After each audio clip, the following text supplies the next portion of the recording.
안녕하세요. 포타임의 미국 소식입니다. 8월 3일 헤드라인 뉴스를 전해드리겠습니다. 포타임의 오늘의 첫 번째 소식을 전해드리겠습니다.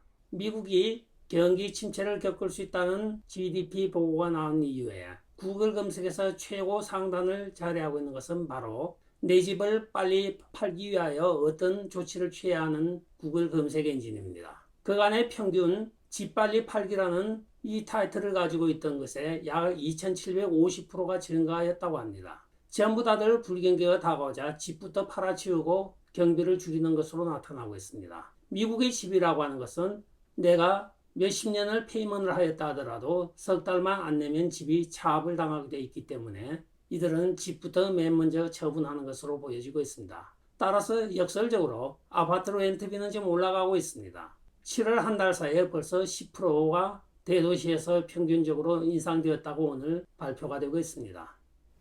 다음 소식입니다. 오늘로 예정되어 있던 미시간주 공화당원들의 워치 파티가 취소가 되었습니다. 그 사유는 조지 소로스 쉐리드인 조슬린 벤슨이 미시간주 국무장관으로 있는데 일전에 조슬린 벤슨이 어떤 부정선거도 용납하지 않을 것이라고 호언장담을 하였으나 정작 자기 자신이 부정선거를 저지른 혐의를 받고 있는 당사자이기도 합니다. 오늘 중년에 뚱뚱한 한 백인 남성이 찾아와서 공화당 전당대회를 준비하고 있는 미시간주 공화당 여성 회원에게 총으로 다 쏴 죽여버리고 이 건물을 불질러버리겠다는 협박을 한 것으로 밝혀졌습니다. 따라서 이 여성은 공화당 주본부에 보고를 하였고 주본부에서는 예방 차원에서 오늘 예정되었던 워치파티 전당대회를 취소한다고 공식적으로 발표를 하고 있습니다. 미국 곳곳에서 벌어지고 있는 폭력 성향의 여러 가지 형태 중에 하나로 나타나는데 지금 중간선거가 다가오고 있자 곳곳 처처에서 자기와 정치적 색깔을 달리하는 사람들에 대한 공갈, 협박, 살해 위협을 하는 것이 다반사로 벌어지고 있습니다. 정치적인 아젠다와 자기들의 생각과 다르다고 남을 죽여야 된다는 권리는 아무도 갖고 있지 않습니다. 그러나 좌편향의 극좌적인 사람들의 사고에는 자기들의 정치적인 목적을 달성하기 위하여 상대방에 대한 살인도 합리화를 하고 있는 컨셉을 갖고 있습니다. 다음 소식입니다. 어저께 오보가 나간 것을 정정해 드리겠습니다. 미주리주 공화당 상원 후보로 도널드 트럼프 대통령이 에릭 그레이턴스를 지지한 것으로 밝혀졌으나 오늘은 그 정정 보도가 나오고 있습니다. 도널드 트럼프 대통령은 단순히 에릭을 지지한다고 함으로써 두 에릭 간에 지금 서로가 동상이몽을 꿈꾸고 있습니다.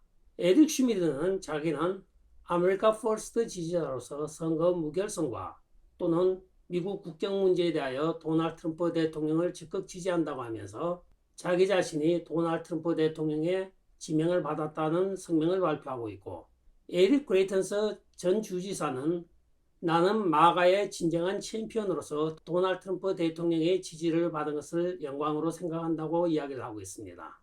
제가 다시 한번 자세히 들어보니까 도널드 트럼프 대통령은 그냥 I support Eric 이렇게 발음을 하였습니다. 따라서 두 에릭이 있는 것을 도널드 트럼프 대통령이 의도적으로 알았든지 못 알았든지 간에 에릭 간에 지금 혼돈이 오고 있습니다. 도널드 트럼프 대통령의 지지에 힘입어 누가 당선되느냐 하는 것이 초미의 관심을 갖고 있는 미조리주에서 트통의 인기는 여전합니다. 다음 소식입니다. 8월 2일 결국은 고집센 펠로시가 대만을 살짝 방문을 하였습니다. 첫 번째 성명 발표가 바로 절대 굴복하지 말아라고 하며 중국의 공산당의 독재 체제를 비난하는 성명을 발표하였습니다. 이에 대하여 중국에서는 쥐새끼 마냥 우리도 모르게 살짝 숨어 들어갔다고 하며 혹평의 보도를 내면서 대만 주변에 실제 사격 훈련 실시를 하라고 오늘 중국 인민해방군에게 명령이 떨어졌다고 이야기를 하고 있습니다. 한편 도널드 트럼프 대통령은 어제에 이어 오늘도 항상 말썽만 부리고 다니는 낸시 펠로시가 결국은 대만에 가서 일을 저지르고 있다고 또 비난을 하고 있습니다. 그리고 낸시 펠로시의 대변인은 오늘 우리는 대만과 함께 할 것이라고 발표를 하고 있습니다. 그리고 백악관의 조 바이든은 대만 방문을 하지 말라고 이야기를 하였으나 낸시는 그에 대한 아무런 해명도 없이 대만을 방문한 것입니다. 자기가 만든 대통령이니 조 바이든 정도는 그냥 묵살하고 자기 하고 싶은 대로 하는 것 같습니다. 앞으로 이렇게 말썽 많은 낸시 펠로시가 하원에서 설 자리가 있을지도 의문입니다. 다음 소식입니다. 8월 2일 화요일은 캔사스주에서 낙태에 대한 찬반을 묻는 국민투표가 시행이 됩니다. 이에 따라서 대학교 서클에 있는 한 학생이 가가오를 방문하며 낙태에 반대해 주십시오 하고 팜플렛을 돌렸으나 한 집에서는 그 엄마가 나와서 내가 알아서 투표를 할 거라고 이야기를 하여 돌아서 나오는데 그 집 딸이 쫓아나와서 너 같은 인간은 강간을 당해서 임신을 해야 돼 그러면서 마구 폭력을 휘둘렀다고 합니다. 폭력을 휘두르는 딸을 말리는 엄마가 올 때까지 한 5분 정도 폭력을 당하여 이 학생은 심한 상처를 입고 자기 캠퍼스에 돌아왔는데 이 캠퍼스에 주둔하고 있던 낙태 반대 진영의 변호사가 즉시 지금 캔사스 주법에 의하여 폭력을 행한 상대방을 고소하였다고 오늘 전해지고 있습니다. 낙태 찬반에 대하여 각기 투표로 해결하면 될 문제를 폭력부터 앞세우는 이 여성, 앞으로 이 사건이 어떻게 전개될지 궁금하기만 합니다. 이 맞은 학생은 그레이스라는 이름의 Student for Life라고 하는 학생 서클의 멤버이기도 합니다. 다음 소식입니다. 미국에 지금 실업이 심상치 않은 징조를 보이고 있습니다. 7월 한 달 동안에 약 6만 건 이상의 실업수당 청구가 증가한 것으로 나타나고 있는 가운데 오늘 더욱더 충격적으로 다가오고 있는 것은 바로 일반적으로 보험회사는 안전하다고 했던 관념이 깨어지고 있습니다. 전국적인 서비스망을 가지고 있는 가이코라고 하는 청개구리 마크를 쓰는 유명한 자동차 보험회사가 있습니다. 그들이 캘리포니아에만 오늘자로 36개의 지점을 폐쇄하고 약 수백 명의 직원들을 해고한다고 발표를 하고 있습니다. 계속 불황으로 치닫고 있는 경제가 염려스럽기만 한 사태가 지금 우리 눈앞에 펼쳐지고 있습니다. 다음 소식입니다. 제규어 자동차 회사의 전기 충전 자동차인 아이페이스가 충전 도중에 화재가 발생하여 한 줌의 잿더미로 변한 사건이 있습니다. 플로리다에 있는 차량 소유주는 6월 16일 잠들기 전에 차에 충전기를 꽂아둔 상태로 잠이 들었다고 합니다. 잠결에 뭔가 터지는 소리가 나와서 나와보니 차에 불이 붙어서 타고 있었다고 하며 그 차는 완전 전소가 되어 한 줌의 잿더미로 변하였다고 합니다. 보시는 영상에서와 같이 차가 완전 90% 이상이 전소가 된 상태입니다. 다행인 것은 그가 차를 타고 있지 않아서 다행이라고 하고 있으나 최근에 많이 발생하고 있는 전기차 충전 도중의 화재가 심각한 이슈로 부각이 되고 있습니다. 무서워서 전기차 탈 수나 있을지 모르겠습니다. 저는 마침 전기차가 없습니다. 다음 소식입니다. 화요일인 8월 2일은 미주리주, 아리조나주, 미시간주, 워싱턴주, 캔사스주, 오하이오주 유권자들이 공화당 내에서 라이노와 탄핵 찬성 카드를 제거하는 날이기도 합니다.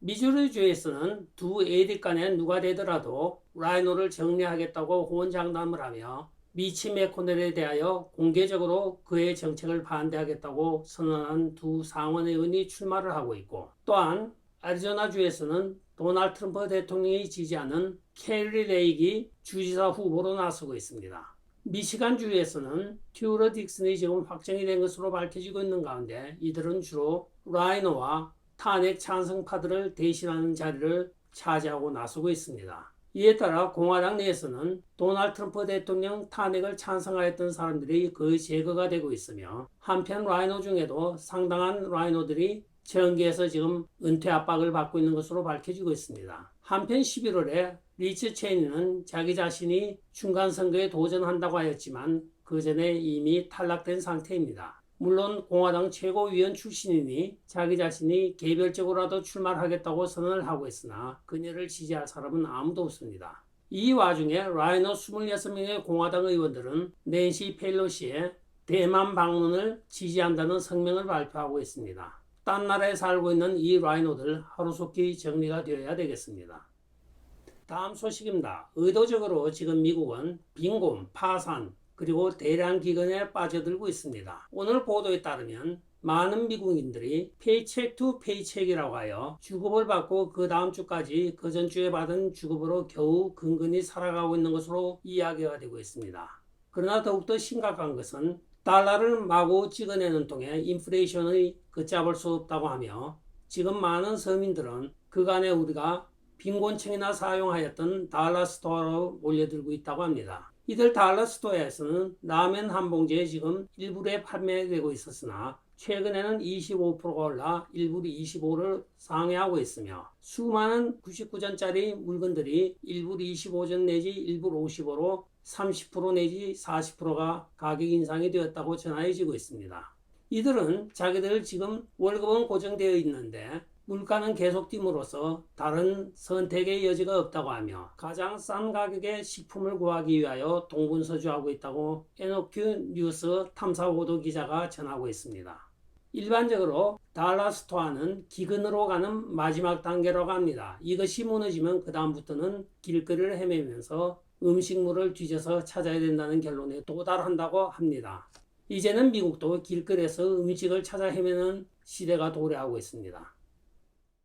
오늘의 마지막 소식을 전해 드리겠습니다. 이것이 미국에서 있었던 재판인지 아니면 우리가 흔히 말하는 인민재판이라고 하는 이북에서나 생길 법한 일이 미국에서 발생을 하였습니다. 텍사스주에 있는 49살의 가일 레피슨, 오늘 워싱턴 DC 연방법정으로부터 7년 3개월간의 복역의 형을 언도받았습니다. 이 가일 레피스라고 하는 사람이 이런 무거운 형벌을 받은 것은 일반 형벌의 3배에 해당하는 맥시멈을 받은 것입니다. 그 이유는 그의 딸과 아들이 아버지가 1월 6일 날 워싱턴 DC를 향하면서 소총과 장총으로 무장을 하고 가서 다 죽여버리겠다고 이야기를 했다고 증언을 한 것이 결정적인 영향을 미쳤습니다. 또한 그가 아들과 딸에게 말하면 그냥 가만 안 두겠다고 협박하였다는 사실이 밝혀져서 그는 법률에 의거한 법정형의 3배인 7년 이상을 받은 것으로 오늘 밝혀지고 있습니다. 원래는 일반 보통법에 의하면 부모 자식 간에는 증언을 하거나 반대 증언을 못하게 되어 있는 것이 전 세계의 법률의 기초 상식입니다.